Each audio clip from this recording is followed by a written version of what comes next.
அக்கா இல்ல. எப்பா ஓனர் அக்கா இல்ல. வா சீக்கிரம் வந்து இட்லி பூரி எல்லாம் சாப்பிட்டு ஓடிடு. சீக்கிரம் வா. அப்படி போடுமா அருவாளை. நான் என் பொண்ணோ இல்லையான்னு சந்தேகப்பட்டு இருந்தேன். இன்னைக்கு தான் நீ என் பொண்ணுன்னு நிரூபிச்சுக்கிற. என் பொண்டாட்டி மேல அடிக்கடி நான் சந்தேகப்படுவேன். இங்க இருந்து அந்த சந்தேகமே நான் படமாட்டேன். நான் வந்துட்டேன்.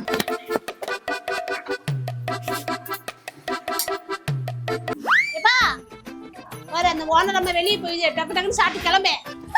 அம்மா என்னம்மா அப்பாவுக்கு போய் தட்டி ஊற்றி உட்காந்து குத்துக்கிற. அப்பா எப்பவுமே ரசம் ஊற்றி தானே சாப்பிடுவான். அது நைட்டு போதியில சாப்பிடுவேன். இப்ப தெளிவா தானே இருக்கிற. ஒழுங்கா சாப்பிடு. உனக்கு தெளிவாகிற மாதிரி தான் தெரியும். அப்பா தான் ஏன்னு ஒரு கடிக்கு போட்டுன்னு வந்துட்டேன். நீ லாஸ்ட் மட்டும் தெரிஞ்சவே மாட்டேன். எனக்கு அங்க வேலை இருக்கிறது. மீன் குழம்பு வைக்கணும், மீன் வறுக்கணும், நண்டு வறுக்கணும். நீ சாப்பிட்டு கிளம்பு. அம்மா இங்க பாருமா, கிழக்கே உதிக்கிற சூரியன் மேற்க உதிச்சாலும் சரி இல்ல கிழக்கே வந்து மறைஞ்சாலும் சரி, இந்த பேபி மட்டும் திருந்த மாட்டான்.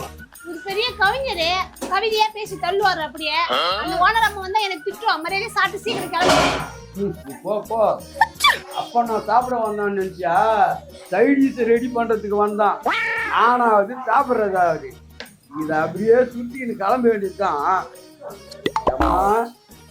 நீ மட்டும் வந்து எட்டி பாத்துறாத.